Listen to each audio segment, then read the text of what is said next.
Changes in the world economy are creating new challenges for Japan's small and medium-sized companies.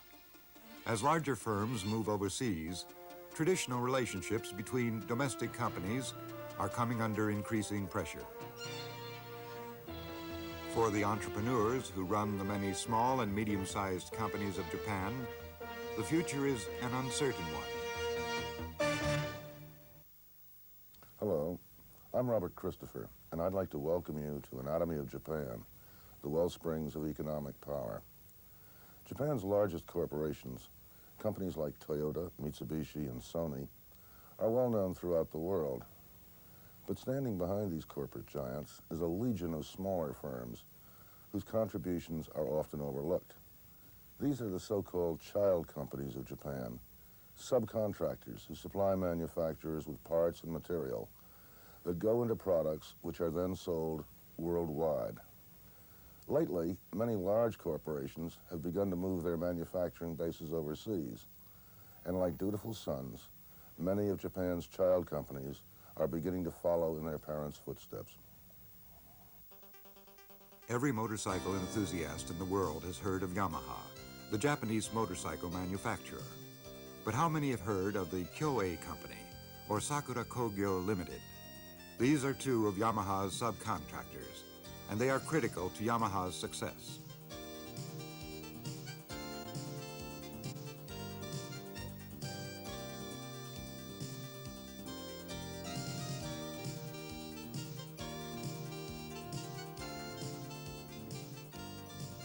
Yamaha's factory in Hamamatsu is an assembly plant where parts manufactured by the many small companies under contract to Yamaha are brought together.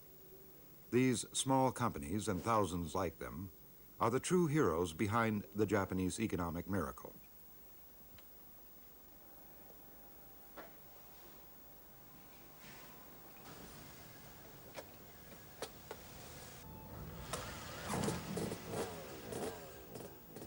A single finished product, like a motorcycle, consists of many different parts. And in Japan, it is more than likely that most of the parts were made by different companies in shops miles apart, and then brought together for final assembly by a parent company.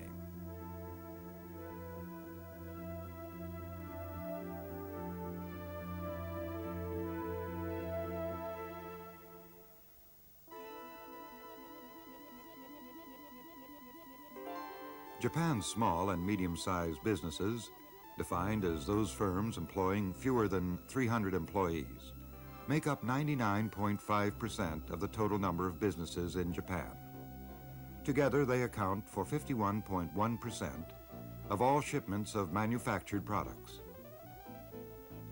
More than 80% of Japan's workforce, excluding those who work in the primary sectors, is employed by small and medium-sized firms.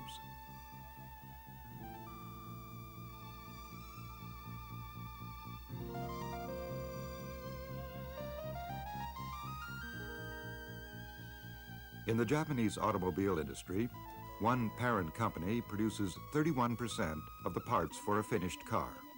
156 primary subcontractors, 3,000 secondary contractors, and 10,000 third-level suppliers form an intricate production pyramid. In contrast, the American automobile industry has a more horizontal structure. A typical U.S. car maker will have 1,300 main subcontractors. An additional 25,000 smaller companies will supply parts and materials. But unlike Japan's pyramid structure, most of these small suppliers will work directly with the main manufacturer, as well as with the main subcontractors.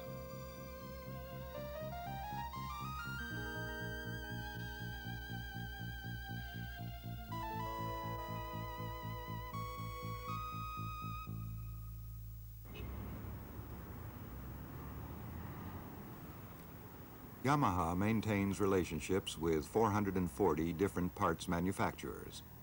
86 of these companies are primary subcontractors, which maintain continuous and close contact with Yamaha. The Japanese motorcycle industry is highly competitive, and this competition takes place on many levels.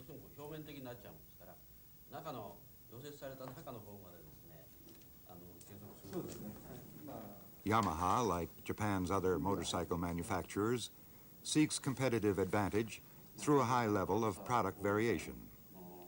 Yamaha introduces 10 new motorcycle models every year.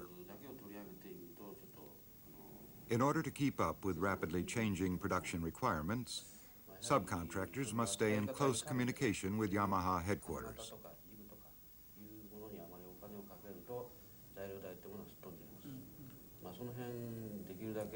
Consultations between Yamaha and its child companies begin during the initial design stage and continue throughout the production process.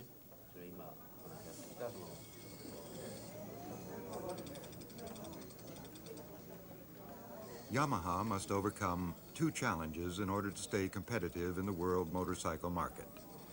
First, the company must be able to change its production line rapidly to accommodate new motorcycle designs.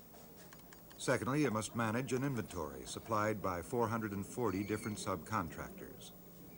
Yamaha's response to these problems is an inventory management technique called the Kanban system, or the just-in-time system. While production is planned 4 months in advance, instructions for parts deliveries are sent to the 440 subcontractors every 2 weeks. Inventories at both the assembly plant and the subcontractors' stock rooms are minimized.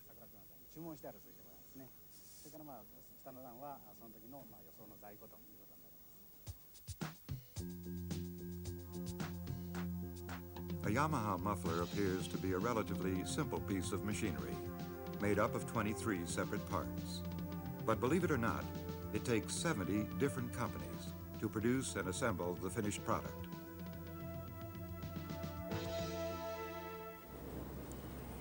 The primary subcontractor to Yamaha for muffler assembly is Sakura Kogyo Limited, a company with 400 employees, located in Hondacho, 40 kilometers west of the Yamaha plant. The company became a subcontractor when Yamaha launched its motorcycle division. The companies have maintained steady ties for more than 3 decades. Over the years, the child company has been repeatedly called on to improve product quality, speed delivery, and reduce production costs. In return, it has enjoyed the security of knowing that Yamaha will remain a major buyer of its products year in and year out.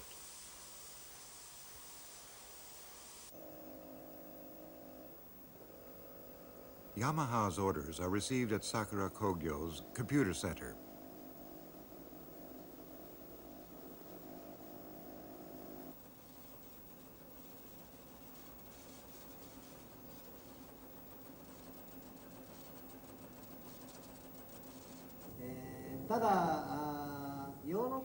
Our marketing ability in Europe is improving fairly rapidly. So our new production plan is to deliver 10,000 parts every month to these European markets. The orders are discussed at a production meeting.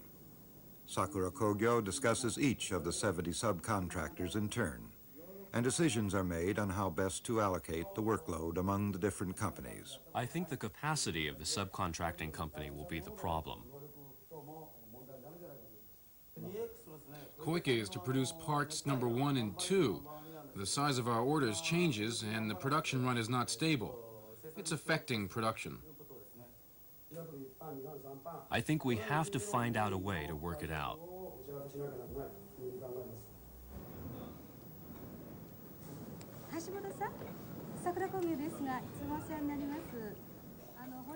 Orders are placed from the purchasing department. Kimie Takabayashi is constantly on the phone to subcontracting firms, placing orders, setting delivery dates, and gathering information on how work is progressing. Koike Ironworks is one of Sakura Kogyo's subcontractors. The company is small. It is run by Saburo Koike, who works in a metal pressing factory with 3 family members and 6 other employees. Koike Ironworks produces wire netting, which is used to increase the silencing effect of the motorcycle muffler. The muffler, when complete, is in turn sold to Yamaha.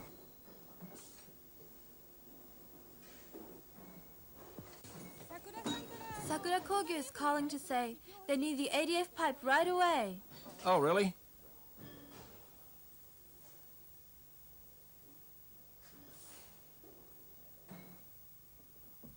Hello? Yes? Yes? Yes? Yes? It's a three-step process. Yes? I think we can have it finished in about 30 minutes. Yes. All right. Yes. Okay, I understand.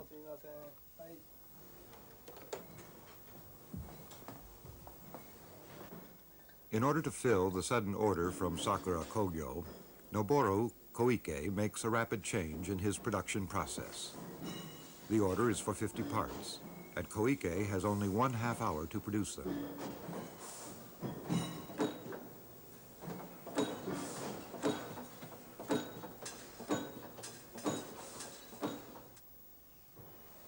Within 20 minutes of placing the order, Mrs. Takabayashi arrives from Sakura Kogyo.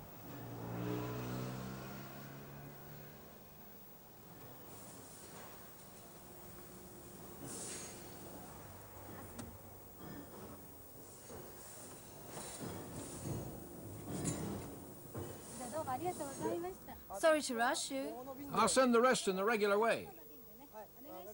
Thank you very much.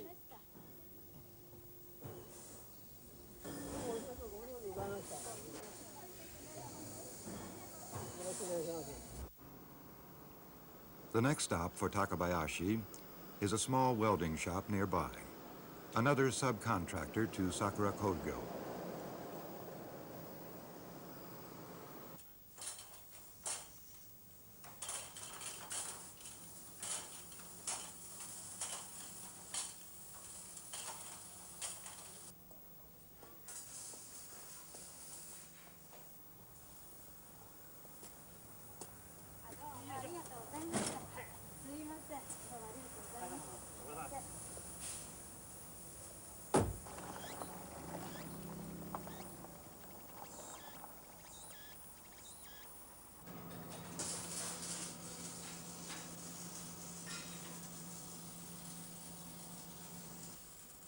Like Koike Ironworks, Emma Welding is a family-run business.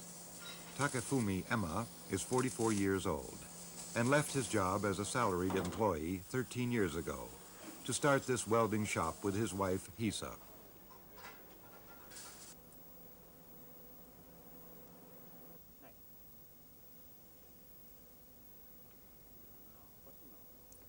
Like many small Japanese businessmen, Emma relies on family labor in order to ride out periods when orders are low.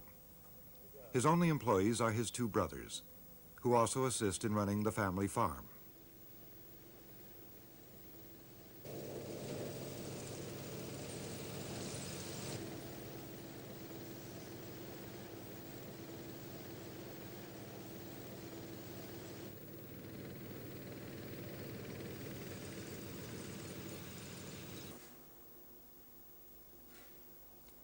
To meet the orders from Sakura Kogyo, the family must work long hours. Overtime pay for employees is an impossibly high financial burden for the company. Usually only the family of 4 labor deep into the night, taking no additional pay. Emma's eldest daughter, Hiroko, spends her days in the office at nearby Koike Ironworks. Often her nights are spent in front of the pressing machine in her father's shop, helping him meet production deadlines. We deal with 58 companies, including our molding plants. We and the subcontractors are actually in a parent and subsidiary relationship. They usually don't complain, but when they say the work is tough or that money is tight, we're usually able to provide them with financial help or technical support or equipment. Ever since Yamaha was founded in 1963, we have been doing work for them. Since motorcycles are Hamamatsu's local industry, I also feel that we have been contributing to the development of local business. We're good at manufacturing, but not at marketing. So it's good for us to work for Yamaha. On the other hand, as long as we're doing Yamaha's work, it comes first, even if we want to do our own research and development. We can't always have things the way we'd like them. If we're busy with Yamaha's work, or if they demand a new part, or something like that. This means that our research is delayed, and the building of the company is delayed, which is really too bad.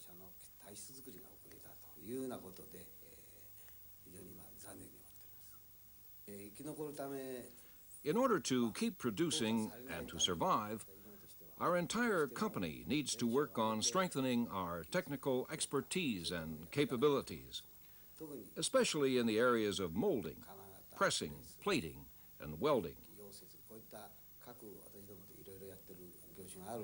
We want to develop our technology and progress so that we're as good as anyone in Japan. No, not just in Japan, but in the whole world.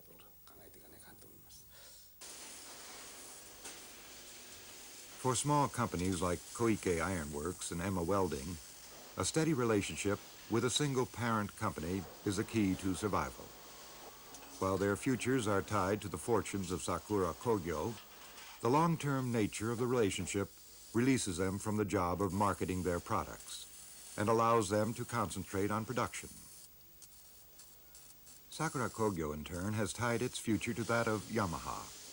This elaborate system of subcontracting binds these companies together, and together they compete in the marketplace against other groups of Japanese companies. The Matsui Manufacturing Company in Osaka employs 350 people and is facing a new challenge increasingly common among small businesses in Japan. Japan's trade surplus and the strong yen have driven many of her corporations to begin moving their production overseas. When Matsui's parent company began expanding its operations in the U.S., Matsui was faced with the possibility of losing its most important client, and in response, decided to follow its parent company into the U.S. market.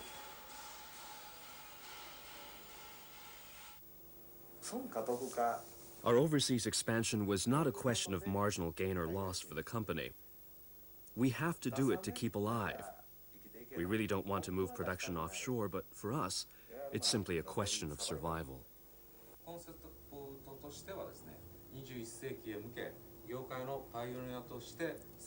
The decision to move production overseas might help secure Matsui's relationship with its parent company, but Matsui has 55 subcontractors who have grown to rely on Matsui's steady business. Unable to follow Matsui to new markets overseas, they fear that orders will drop. In response, President Osamu Matsui will visit all 55 subcontractors to explain the reasons for his overseas expansion and to ask for their continued cooperation.